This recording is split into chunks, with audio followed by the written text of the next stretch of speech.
వద్దాం. తెలంగాణ కాంగ్రెస్లో ఎమ్మెల్సీ చిచ్చు అనేది నిన్న సాయంత్రం నుంచి బయలుదేరింది. ఎమ్మెల్యేల కోట, అదేవిధంగా గవర్నర్ కోట. గవర్నర్ కోటలో టీఆర్ఎస్లో భర్తీ కావాలి, 2 రిజెక్ట్ చేసిన విషయం మీకు తెలుసు, నాకు తెలుసు, అందరికీ తెలుసు. కానీ సరే ఎమ్మెల్యేల కోటాలో 2 భర్తీ చేయాలి. ఎమ్మెల్యేల కోటాలో ఒకటేమో అద్దంకి దయాకర్కి అనౌన్స్ చేశారు, మరొకటి బలమూరి వెంకట్కి అనౌన్స్ చేశారు. సామాజిక కోణంలో అద్దంకి దయాకర్ ఎస్సీ మాల, బలమూరి వెంకట్ వెలమ. రైట్, సామాజిక సమీకరణ కాస్త పక్కన పెడదాం. అద్దంకి దయాకర్ విషయంలో ఓకే, కానీ బలమూరి వెంకటకి ఎలా ఇస్తారు, ఎందుకు ఇస్తారు, అసలు కోటరు ఎవరు, ఈ సీల్డ్ కవర్ ఏంటి? కాంగ్రెస్ పార్టీ సీనియర్లు రకరకాల ఆందోళన, రకరకాల ఆవేదన, రకరకాల చర్చకు రచ్చకు దారితీస్తున్న పరిస్థితులు ఎట్లా చూస్తారు మీరు? అంటే పార్టీ హైకమాండ్ కానీ వాళ్ళేమో పార్టీ భవిష్యత్తు దృష్ట్యా ఆలోచిస్తున్నారు. వాళ్ళు పార్టీ భవిష్యత్తు దృష్ట్యా యువతరాన్ని ముందుకు తీసుకొచ్చేటట్లయితే పార్టీకి మంచి జనాల్లో ఉండేటువంటి ప్రొజెక్షన్ కానీ, దాని మీద వచ్చే ఎలివేషన్ కానీ, యూత్ వాళ్ళు యాక్టివ్గా పనిచేయటం కానీ ఇది ఇంపార్టెంట్ అనేది వాళ్ళు ఫీల్ అవటం. ఇక్కడికి వచ్చేసరికి ఇంతకాలం నుంచి పనిచేస్తున్న, దశాబ్దాల నుంచి పనిచేస్తున్న మాలో ఎవరినో ఒకళ్ళని కాకుండా కొత్తగా వచ్చినటువంటి కుర్రాన్ని ఎంపిక చేయటువంటి ఎన్ఎస్యూఐలో ఉన్న వాళ్ళని అతన్ని అనేది సరే. ఇంతకుముందు మహేష్ గౌడ్ గారు అనుకుంటా ఆయన కదా క్యాండిడేట్, ఆయన పేరు వస్తుంది అనుకున్నారు, కానీ ఆయన రాలా. అయితే ఆయన అబ్జెక్షన్ కూడా ఏంటంటే ఇప్పుడు ఎన్ఎస్యూఐలో పనిచేయటం ఇదే కనుక ఆయన కొలబద్ద అయ్యేటట్టయితే బలమూరి వెంకట్ది, నేను గతంలో 30 సంవత్సరాలు విద్యార్థి ఉద్యమాల్లో కానీ ఇంట్లో ఉన్నాను, నాకు ఇంత ఇది ఉందనేది. ఓవరాల్ ఏంటంటే ఇక్కడ పార్టీ ఒక యాంగిల్ నుంచి ఆలోచిస్తుంది, అభ్యర్థులుగా ఉన్నవాళ్ళు కానీ వాళ్ళ కంట్రిబ్యూషన్ బట్టి వాళ్ళు ఆలోచించుకుంటున్నారు. రాబోయే కాలంలో వీళ్ళ కంట్రిబ్యూషన్ ఎలా ఉంటుంది అనే దాన్ని బట్టి పార్టీ ఆలోచిస్తుంది. కాబట్టి ఏంటంటే ఇది సరే పార్టీ కొత్త రక్తాన్ని నింపాలి, పార్టీలోనే ఓ ప్రయత్నం. అద్దంకి దయాకర్ కూడా ఏమాట కామాట రకంగా కింద కౌంట్లోకి వస్తారు. కాబట్టి ఆయన బలమూరి వెంకట్ కులాల సమీకరణ సరే, కులాల సమీకరణ ఎటుకూడి కులాలు ఉన్నాయి, కానీ బలమూరి వెంకట్ కూడా మొన్న అసెంబ్లీ ఎన్నికల సందర్భంలో ఆయనకి రావాల్సింది సీటు రాకుండా ఆ రోజు ఆగిపోయిన సందర్భంలో ఆయనని కొంత బొత్తగించడం లాంటిది కానివ్వండి, ఆయనకి అన్యాయం చేయమని చెప్పడం జరిగింది పార్టీ.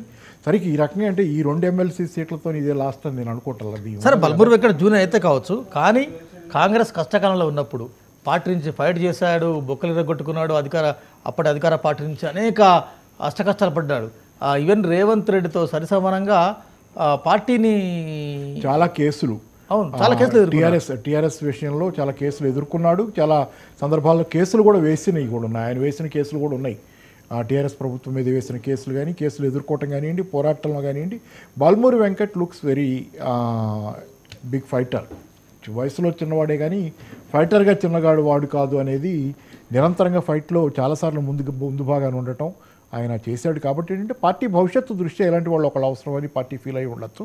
మరి ఇప్పుడు ఏదో కొంత మళ్ళీ ఇదే హోల్డ్లో పడ్డట్టు ఉంది. ఇదేదో ఈ పార్టీ సీనియర్లంతా వెళ్ళి ఇందా పేపర్లో వచ్చింది, అది ఇన్ఛార్జ్ ఉన్నారు కదా మున్షి దీపా మున్షి, దీపదాస్ మున్షి, వారి ఎదుట సీనియర్లు పేర్లు కూడా వచ్చినాయి. ఉత్తమ్ కుమార్ రెడ్డి, పొన్నం ప్రభాకర్, ఇంకెవరో కూడా వెళ్ళి ఎవరైనా సీనియర్లు ఎవరికి ఇచ్చినా పర్లేదు కానీ ఇట్లా చేయకూడదు, మీరు జూనియర్కి ఇవ్వకూడదు, ఇట్లా ఎంత ఇప్పుడే కదా. అంటే ఏంటంటే ఆల్రెడీ ఇప్పుడు వృద్ధాప్యంలో ఉన్న పార్టీగా కాంగ్రెస్ పార్టీకి జనరల్గా గతంలో ఉన్న పేరు ఏంటంటే ముసలిదైపోయింది పార్టీ అనేది. అంటే ఎక్కువ మంది వృద్ధులు ఉన్న వృద్ధులు నాయకత్వంలో ఉన్న పార్టీగా, దానిలో కొత్త రక్తం లేదు, పాతబడిపోయింది పార్టీ అనేది ఒకటి జనరల్గా ఒక ఆరోపణ ఉన్న పార్టీగా ఉండేది.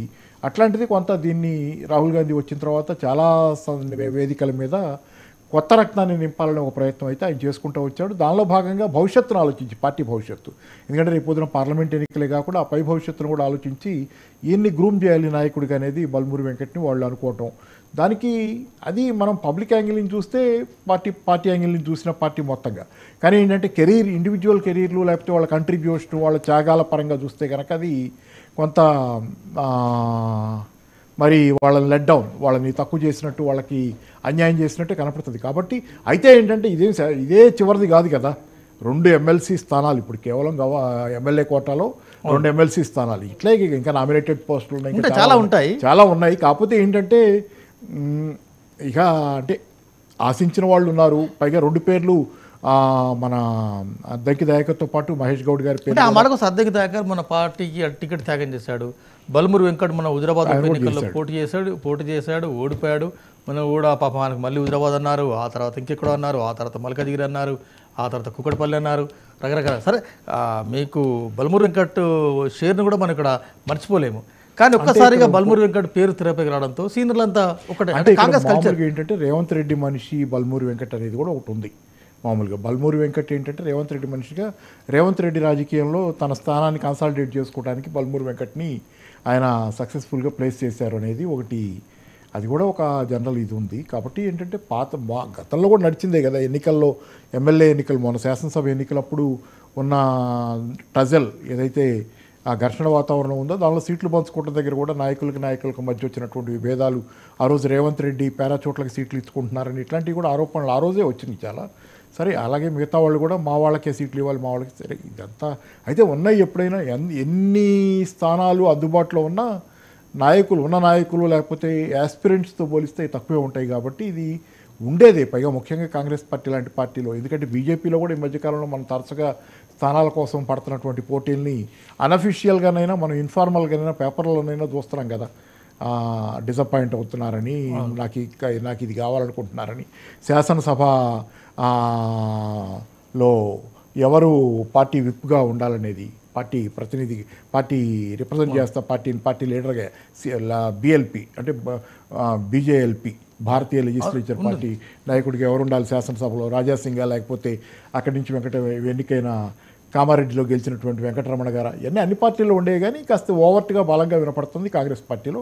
ఈ కాస్త జరగగానే వెంటనే వాళ్ళు గాంధీ భవన్కి వెళ్ళి నిన్న బల్మూరి వెంకటరమణ కానీ వీళ్ళంతా ప్రొటెస్ట్ చెప్పడం ఇవన్నీ. సరే అది ఇవాళైతే నేను ఇప్పుడు లేటెస్ట్ వార్త విన్నది ఏంటంటే కొంత ఆగింది, ఏదో కొంత దీనిలో నిర్ణయం మళ్ళీ ఇక పూర్తి స్థాయిలో కాంగ్రెస్ పార్టీ మీద అభ్యర్థుల ఎంపిక కావచ్చు, లేకుంటే ఈ ఇప్పుడు నా ఎమ్మెల్సీలు నామినేటెడ్ ఈ వ్యవహారంలో రేవంత్ రెడ్డి మార్కు ఏ మేరకు ఉంటుంది అనుకుంటున్నారు?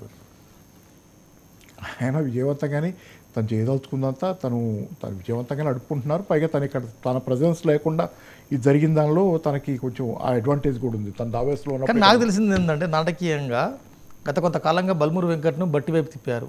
నువ్వు బట్టి కోటలోకి వెళ్ళావు, బట్టి కోట నుంచి పేరు తెస్తే అక్కడ ఓకే అయిపోతుంది, నేను అద్దెకి దగ్గర పేరు చెప్తాను.